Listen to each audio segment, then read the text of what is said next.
ये कहानी है एंडी ड्यूफ्रिन की, जो कि एक बहुत बड़े बैंक का बैंकर होता है।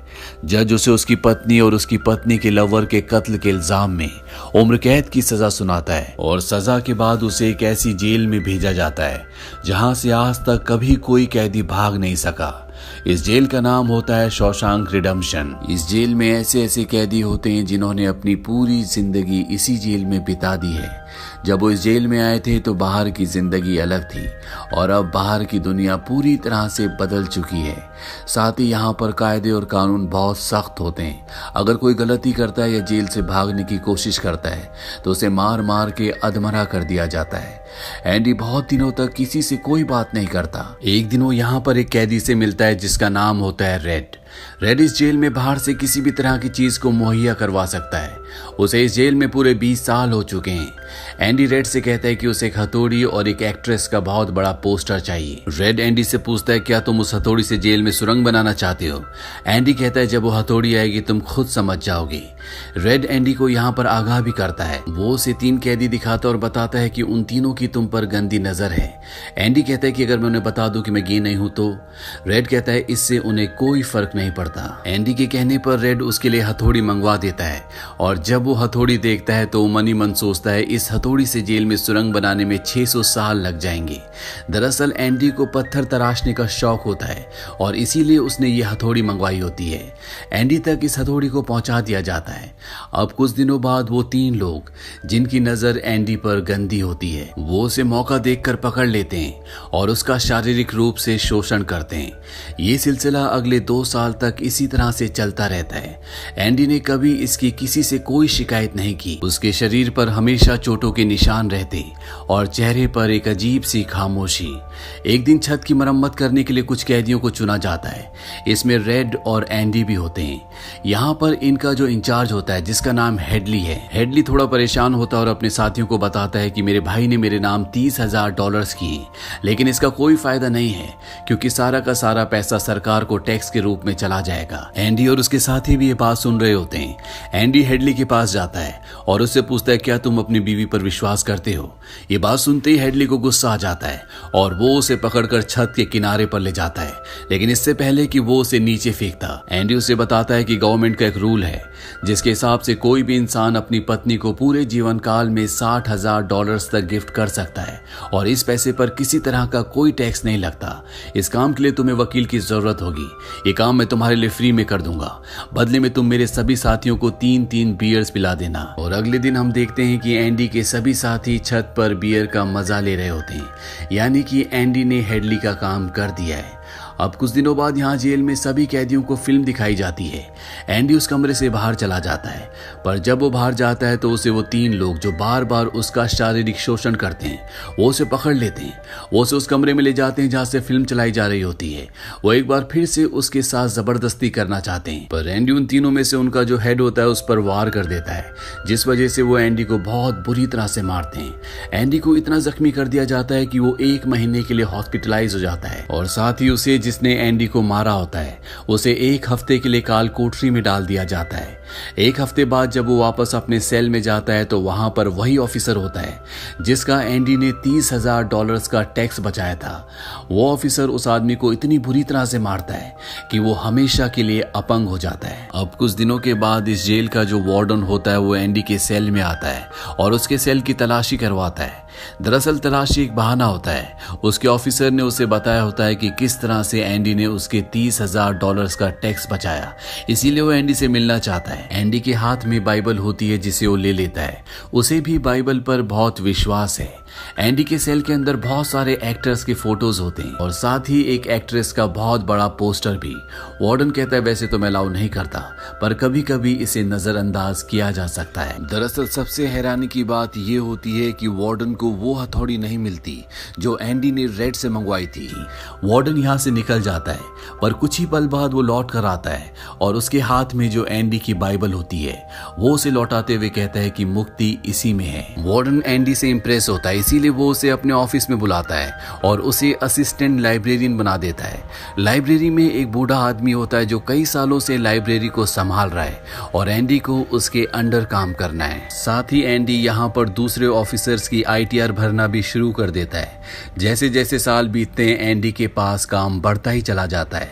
उसे एक असिस्टेंट की जरूरत पड़ती है और वो अपना असिस्टेंट अपने सबसे अच्छे दोस्त को, जिसका नाम रेड है, उसे बनाता है। धीरे धीरे इसी तरह से वक्त बीतता चला जाता है और एक दिन लाइब्रेरियन जिसके अंडर एंडी काम करता है वो एक आदमी की गर्दन पर चाकू लगा देता है। दरअसल सरकार ने उसकी सजा माफ कर दी है पर वो इस जेल को छोड़कर नहीं जाना चाहता।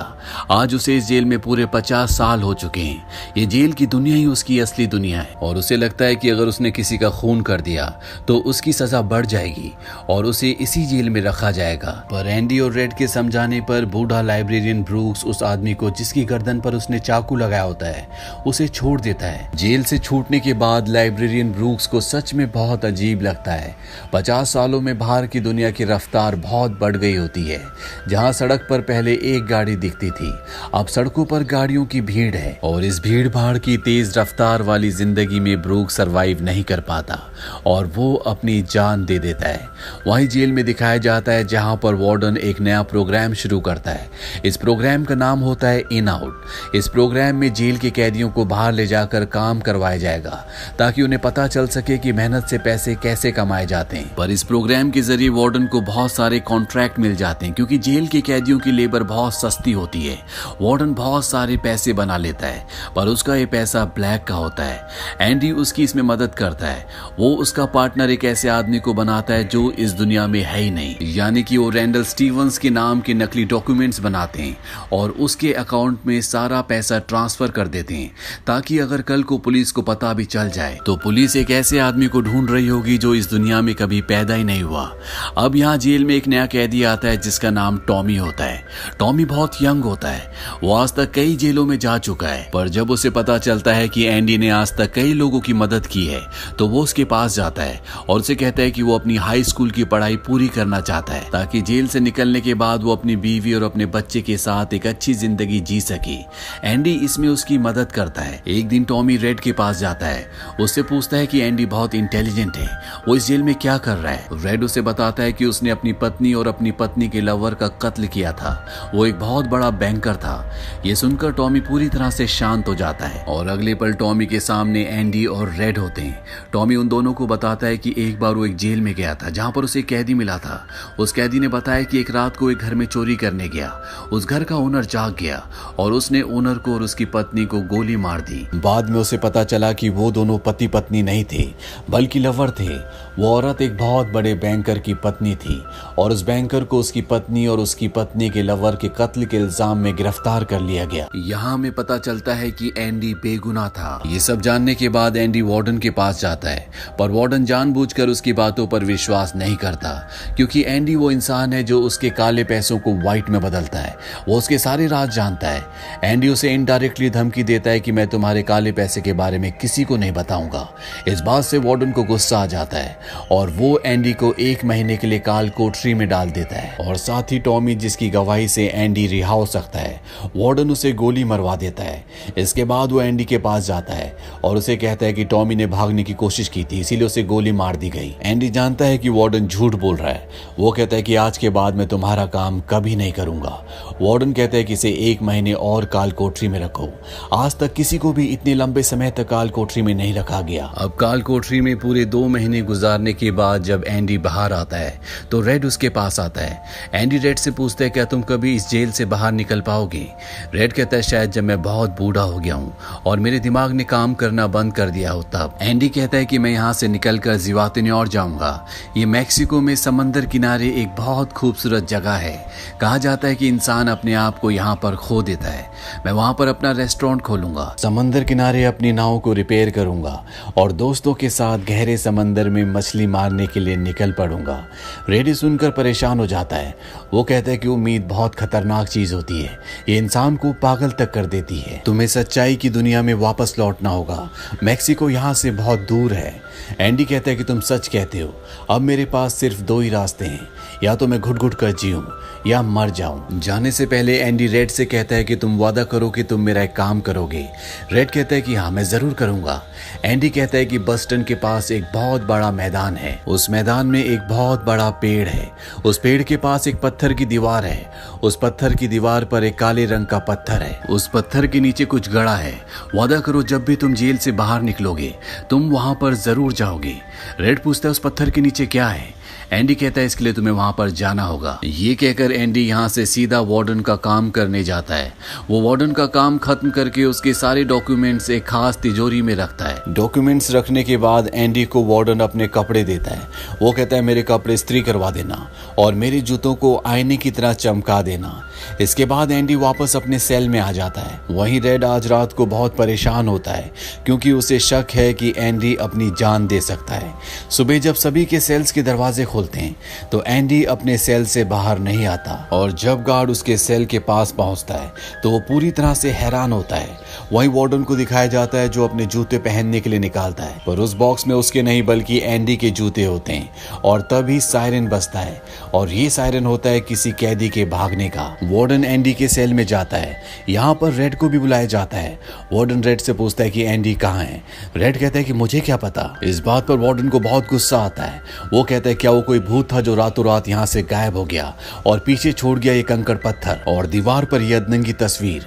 उसके हाथ में जो पत्थर होते हैं वो उनकी तरफ फेंकना शुरू कर देता है और एक पत्थर वो उस पोस्टर पर भी मारता है जो दीवार पर लगा होता है, पर पत्थर टकरा कर नीचे नहीं गिरता बल्कि पोस्टर के आर पार हो जाता है।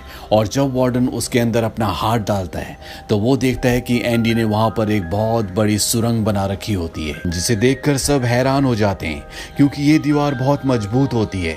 बिना मशीन के इस दीवार पर सुरंग बनाना लगभग पूरी तरह से नामुमकिन था, पर एंडी नामुमकिन को मुमकिन करके यहाँ से भाग गया होता है। इसके बाद सभी गार्ड्स उस तरफ जाते हैं जहाँ से एंडी बाहर निकला था। वहां पर उन्हें एंडी के पुराने कपड़े, एक साबुन, एक कंघी और वो हथौड़ी जो आज से 20 साल पहले एंडी ने रेड से मंगवाई थी वो मिलती है।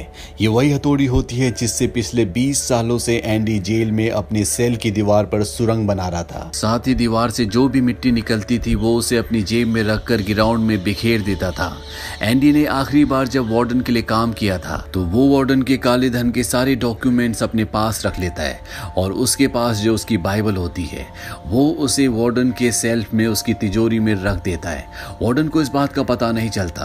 साथ ही वार्डन ने अपने कपड़े जो उसे प्रेस करने के लिए दिए थे, एंडी उन कपड़ों को अपने कपड़ों के अंदर पहन लेता है। साथ ही उसके जूते जो वार्डन ने उसे पॉलिश करने के लिए दिए थे, एंडी उन्हें पहनकर वहां से निकल जाता है। रात को जैसी सारी लाइट्स बंद होती है एंडी उस सुरंग से बाहर निकलता है। इसके बाद वो एक गटर का पाइप तोड़ता है और उस गटर के पाइप में रेंगता हुआ वो उस जेल से जहां से आज तक कोई भी कैदी नहीं भागा वहां से भाग जाता है। हालांकि एंडी जिस गटर के पाइप से रेंगता हुआ बाहर निकला था वो 2 फुटबॉल ग्राउंड के बराबर लंबा था। अगली सुबह एंडी उस बैंक में जाता है जहां पर वार्डन का सारा काला धन होता है। ये धन एक ऐसे आदमी के नाम पर होता है जो इस दुनिया में है ही नहीं। दरअसल एंडी जेल से उस आदमी के सिग्नेचर करता था। साथ ही एंडी के पास उस आदमी के नाम के सारे डॉक्यूमेंट्स भी होते हैं, इसीलिए एंडी बैंक्स में जाकर सारे पैसे निकाल लेता है और ये पैसे होते हैं 2.95 मिलियंस।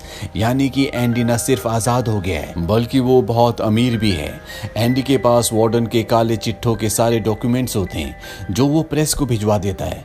अगली सुबह ये खबर अखबार में छप जाती है और जब वार्डन तिजोरी खोलकर देखता है तो उसमें उसके डॉक्यूमेंट्स नहीं बल्कि बाइबल होती है। बाइबल के पहले पेज पर एंडी ने लिखा होता है कि तुमने सही कहा था, मुक्ति इसी में है। और जब वार्डन पेज पलटता है तो वो देखता है कि वहां पर हथौड़ी का एक निशान होता है। दरअसल एंडी ने पेज को हथौड़ी की शेप में काट कर एक सांचा बनाया होता है जिसके अंदर वो अपनी हथौड़ी छुपाया करता था। और आज से 20 साल पहले जब वार्डन पहली बार एंडी की सेल में गया था और उसने एंडी की बाइबल उसके हाथ से लेकर वापस उसे लौटाई थी, उस वक्त भी वो हथौड़ी इसी बाइबल के अंदर थी। अब वार्डन का पूरा चिट्ठा खुल चुका है। पुलिस उसे गिरफ्तार करने के लिए आ रही होती है, पर इससे पहले कि पुलिस उसे गिरफ्तार करती वार्डन अपने आप को गोली मार देता है। कुछ वक्त बीतने के बाद एंडी के दोस्त रेड की सजा को भी माफ कर दिया जाता है। उसे एक नौकरी दिलाई जाती है, पर बाहर की दुनिया में रेड का दिल बिल्कुल भी नहीं लगता क्योंकि उसने अपनी जिंदगी के 40 साल जेल में गुजारे थे। रेड भी उसी कमरे में रहता है जहां पर लाइब्रेरियन ब्रूक्स रहा करता था और रेड भी अपनी जान देना चाहता है, पर तभी उसे अपना वो वादा याद आता है जो उसने एंडी से किया था और वो उस बड़े घास के मैदान में जाता है जहां पर एक बहुत बड़ा पेड़ होता है, साथ ही पत्थरों की दीवार भी होती है। उस दीवार पर एक काला पत्थर होता है और जब वो उस पत्थर को उठाता है तो उसके नीचे एक बॉक्स होता है। उस बॉक्स के अंदर कुछ पैसे और एक लेटर होता है। ये लेटर एंडी का होता है। उस लेटर में लिखा होता है, तुम्हें उस जगह का नाम याद है जो मैंने तुम्हें जेल में बताई थी? तभी रेड कहता है ज़िवातिन्योर। वो कहता है कि तुम उस जगह पर आ जाओ, मैं तुम्हारा इंतजार कर रहा हूँ। इसके आगे एंडी ने लिखा होता है कि उम्मीद अच्छी चीज होती है, बल्कि सभी अच्छी चीजों में सबसे अच्छी, और अच्छी चीज कभी नहीं मरती। इसके बाद एंडी उस जगह पहुंच जाता है और जब वो समंदर किनारे जाता है तो वो देखता है कि एंडी नाव में बैठकर अपनी नाव ठीक कर रहा होता है। ये जगह, ये सब कुछ एंडी का वो सपना होता है जो उसने जेल में रेड से शेयर किया था। और रेड ने कहा था कि उम्मीद अच्छी नहीं होती, उम्मीद इंसान को पागल तक कर देती है, पर उम्मीद शायद इस दुनिया की सबसे अच्छी चीज है जिसकी बदौलत न सिर्फ एंडी 20 सालों में सुरंग बना पाया, बल्कि उसने वो सब कुछ भी पा लिया जो अपनी जिंदगी में पाना चाहता था। ये हॉलीवुड की आज तक की सबसे हाई रेटिंग मूवी है। IMDb पर इसकी रेटिंग है 9.3। ये मूवी रिलीज हुई थी 1994 में। इस मूवी का बजट था $25 मिलियन और बॉक्स ऑफिस पर इसने कमाई की थी $59 मिलियन की। उम्मीद करते हैं कि ये कहानी आपको पसंद आई होगी।